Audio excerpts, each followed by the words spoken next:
Hey, what is going on, guys? Welcome back to the channel. My name is Hart for those of you that are new. And today I'll be breaking down this three-game NBA slate here for Tuesday night on DraftKings. Kind of talking through some early look plays, some early look core plays that always, could change based on the injury news and probably will change based on the injury news. So, as always, these are kind of just early look plays, people I throw into the lineup down below. More so kind of my early look plays I kind of want to start building around, but obviously do have to wait for the injury news. But in other news, I do apologize for no videos for the past few days. I've just been super busy, but we are locking in for the rest of the NBA season. I'll have these daily videos coming out, early look slate breakdowns, and then on my Twitter, I'll have early look core plays for you guys on there, as well as I'll start having my write ups for the NBA slates on my Patreon link down below, and then updated core plays on my Patreon. So gonna be a lot of content coming out for the rest of the NBA season. NBA PrizePicks picks are going to be coming back as well. I know I brought them back for like a week, but I will be bringing them back for the rest of the NBA season soon. A lot of good stuff coming here for the second half of this NBA season. But jumping into this three-game slate here, right now they only have odds on two of the games. They have the Nuggets and 76ers, 4.5-point spread, 227 game total. And then the Kings, Suns, 5-point spread, 243 game total. So that's looking like a very juicy one there. Obviously, do not have the OKC and the Clippers game total on there yet in the spread. So we'll have to wait for that. But jumping into this first game here, obviously should be a fantastic matchup. Should be a great game to hopefully watch between Jokic and Embiid. But obviously we'll have to see who plays and who doesn't play. So right now on the Denver side, Jokic is questionable right here with a hip strain. Murray is also questionable with tibia injury, leg injury. Michael Porter Jr. questionable as well. And then we have Aaron Gordon, who is questionable as well. They didn't play a game today. They played Sunday. Did not play a game today, which is Monday, and they're playing tomorrow, which is Tuesday. So you would think with a day's rest, they should all be good to go because they all did play in that last game. Let me just double check there. 90% sure they did. Yep. Porter Jr., yep. I mean, they all played in that last game.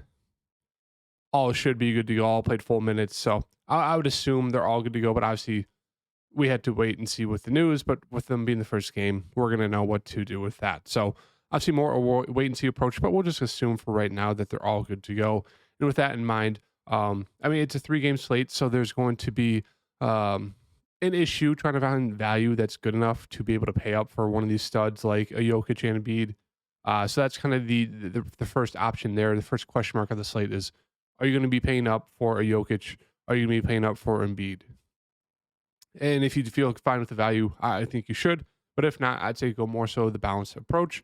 Or if you wanted to be, very contrarian, go the, double stud pay up option. But we have Jokic 11.5. Obviously, if you feel good with the value, it's Jokic. He looks fantastic. Really like Jamal Murray here. If you're not going to get to Jokic, I think you want to get to at least one, if not two, Denver Nugget players, just because even with Jokic and how much usage he has, I mean, Jamal Murray usually pops off alongside him. They don't really stifle each other's ceiling too much there. And then MPJ and Aaron Gordon, they can have their random pop-off games. Obviously, we feel better going to MPJ here. The minutes are good. It just comes down to can he hit his shots. If he can, he does have a huge ceiling. But usually he's decently safe to get us a good amount of rebounds. And if he can hit a shot, 10+ points, so he's always in play for a double-double. So I think you're going to want to get to at least one, if not two guys here if you're not going to go to Jokic. I really like Jamal Murray. I do really like Michael Porter Jr. I think Aaron Gordon's a fine play. And then in terms of the value, KCP is a strong value play at 4.6 just because the minutes have been there. Reggie Jackson, kind of the same thing. You can see playing low 20s minutes. Could have that random pop-off game where he gets, a couple threes, a couple steals, maybe a rebound or two, and a couple assists, 3.9K. If you're going to that cheap value option, he's a good play there at 3.9. Brown, more so of dart throw punt play. His minutes have kind of been trending down. Same thing with Watson there, kind of like a Brown. They're just there. Don't think there's a need to get to them. And then DeAndre Jordan is playing some minutes, but nothing too crazy there. So that is Denver side. On the Philadelphia side right here, Embiid only $100 less than Jokic. He's been a little bit more reliant and consistent in terms of his fantasy output and upside there so far compared to Jokic. But I think Jokic is probably the little bit better play just because he does have that upside with the assists and the rebounds, usually kind of floating around a triple-double. Embiid more so kind of that double-double guy there with the points and rebounds. But they both look fantastic if you're going for that pay-up option. Maxey, I still think is a very, very good, strong contrarian option there at that price tag, 9.4K. I do think it will scare a lot of people away. he'll be pretty low owned on the slates if you do want to get some leverage there. Tobias Harris always makes for a fine secondary option. Don't love the price tag now that we do have, Maxi or Embiid's back, but we also still have Maxi there. So, Harris's production is going to be very boom or bust. I think he should still be kind of around that high 6K range, 6.5 to 6.8K. A little bit too pricey for me, but the minutes should be good there. He can pop off. So I don't mind if you want to get contrarian to him. You could definitely land on him. Oubre, with the full plethora of the team, I think he still sees mid 20 minutes, but it's just the shot attempts. I don't know if there's gonna be a ton for him. With Melton out, sure they slide Oubre in there in the starting lineup alongside Tobias, Maxi, probably Batum, and then Embiid. We'll have to see.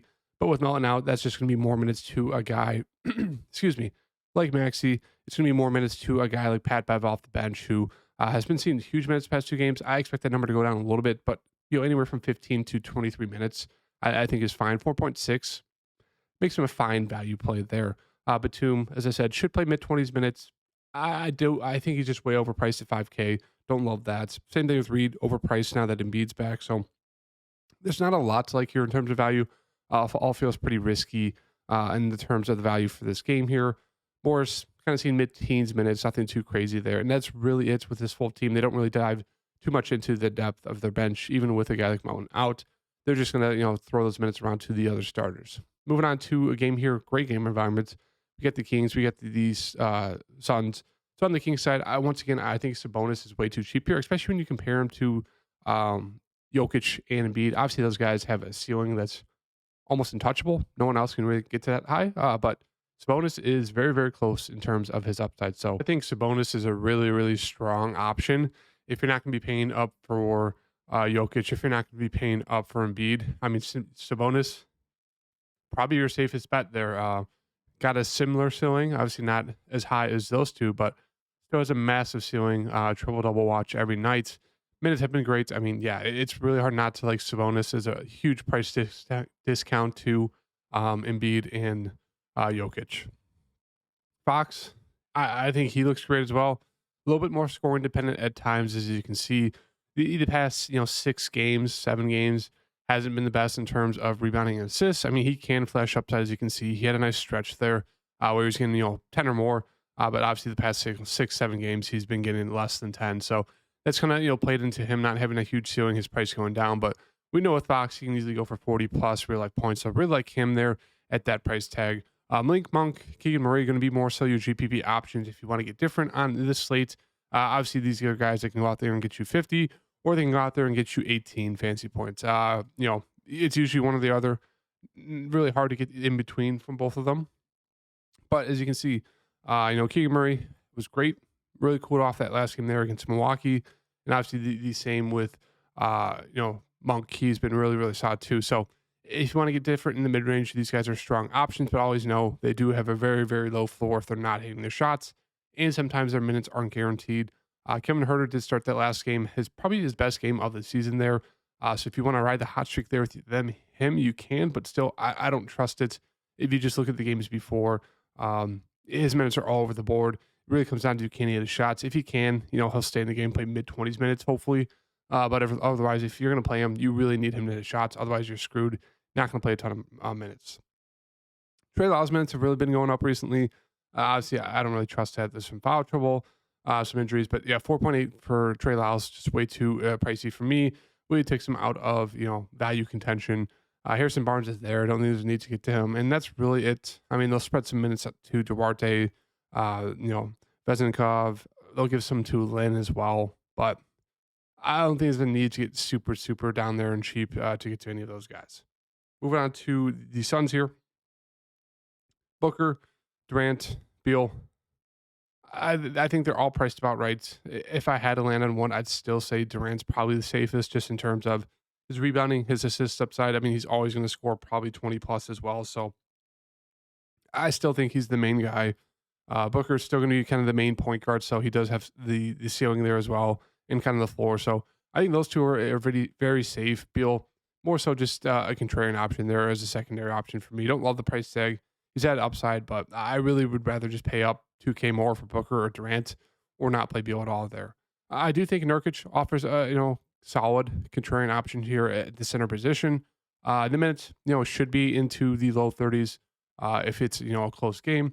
Does struggle with foul trouble at times, but, they're going to need his defense against Sabonis, 7,200.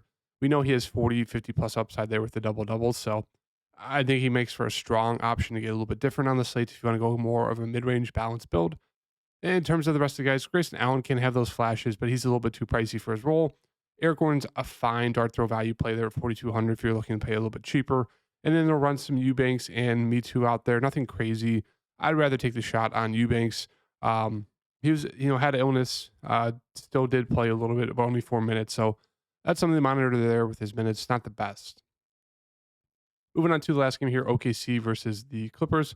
Hopefully we get this news early, but right now, SGA, the news should be coming out right now if he's playing tonight. I don't know right now if he is or not, but with the back-to-back, be careful. If he does play tonight, he might have that chance of not playing tomorrow. If that's the case, that could be one of the things we build around where, maybe most people play people in the first 2 games and they don't build around the fact that SGA could be out. So we could load up on a nice, really solid guard and a couple of those other value guys on the Thunder. So make sure that, keep an eye out on that because that could be a possibility. But let's say he's good to go in this matchup here. A nice revenge game for SGA. I mean, he's always a very, very strong option at that price tag, 10.4K.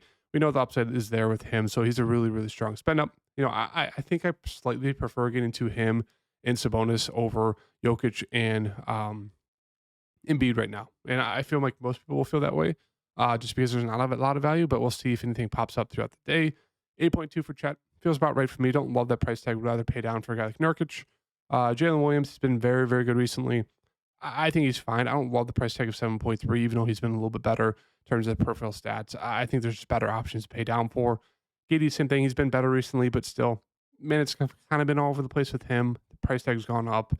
Lou Dort's there. I mean, they'll need his defense, so I actually don't mind taking a shot on him. 5.4K. Not the best price tag, but they'll need him guarding, Kawhi, Paul George, so he'll be out there a good amount. I expect, Casey Wallace to get some decent minutes. He's a decent defender as well. Fine value. Don't love the price tag of 4.9. Isaiah Joe, always a dart throw play just because if he hits some threes, he could get extended run, but doesn't come in at a price tag that you really like. Trey Mann, saw minutes recently, but that was a huge, huge blowout. I think 2 under the radar plays that we can maybe force if you're really looking to throw dart throws is Kenrich Williams. Kind of more so that, that small forward, power forward, kind of like a Kyle Anderson that can do a little bit of everything. Not the best defender, but they'll probably need his size guarding, Paul George and Kawhi. So I wouldn't be surprised if he gets, 15 to 20 minutes, maybe extended to more, and maybe some Aaron Wiggins here as well. Maybe he gets extended to 15. Who knows? I think I'd feel safe punting with Kenrich Williams there at 3,400, but still very risky. And moving on to this last game here, we have Kawhi Leonard at the top, 8,500. I think it's a very strong price tag for Kawhi. Even with this full team here, he's shown an upside there, as you can see. He's been very, very consistent recently, kind of flying on the radar, so I really like him. Paul George is more of that up and down player, anywhere from 35 to 55 fantasy points you can kind of go for. I think Kawhi's your safer option. Paul George, and the more so if you, for some reason, wanted to get a little bit contrarian, get off some ownership, you could definitely look to him. James Harden, not going to be super, super aggressive, so you really need him to go for that like double-double upside there. Otherwise, 8,100 is not a good price tag for him. Zubac is out, so we'll see who starts for him here. They can go a number of different ways because OKC is not terribly tall. I mean, obviously Chet's pretty tall, but still, they don't have to really match up with him too much there. So we'll see what happens. I'd assume, Tice gets to start. If that happens, should see around 20 minutes. I think that's a safe mark. I think he'd be a really, really strong and kind of super popular value player there for 4,400, but for good reason. But I also wouldn't mind taking a shot on Mason Plumlee. I think they could split the center minutes. Mason Plumlee is also a very, decently productive guy when he is out there. Not the best offensively, but he's one of those guys that can stuff the stat sheet in a small amount of time. So 3,700. If everyone's going to be going to Daniel Tice, I don't mind going to Plumlee there at 3,700. I think both are very, very strong, very, very good value options, but obviously both are center. So it really makes it hard to, pay up for one if you want to go to 2 pay up centers. Really hard to get to the centers just because the only value right now is in the center range. So you're going to have to play one of them and then you're going to have to use your utility for another center or, flip flop. And so you're going to lose out on some flexibility there with the centers. But oh well, I think it's worth it. And that's really it for the Clipper side. So yeah, do have some news kind of to wait for the Denver side here, OKC with SGA. But right now, really like kind of building around that kind of paying up for, one, maybe two guys, or kind of going this kind of slightly pay up option route where you go to like Fox and Murray and Porter or some more. So kind of a balanced build there. You pay down for Tice, and then you could get to a guy like Sabonis. Let's just, move Murray out of here. Let's put Sabonis in there. And let's get Murray back in here. So you could do this, but once again, you only have about 3,800 left over for three spots. And as I said, not a lot of value. You'd have to kind of force some value in there. So a little bit hard to get to, three really, solid guys, but still, I think that could be an option for this slate tomorrow. So if you guys like the video, hit that like button and subscribe. All the content will be coming out very, very soon. So make sure to hit that like button. I'll see you guys next video. Peace.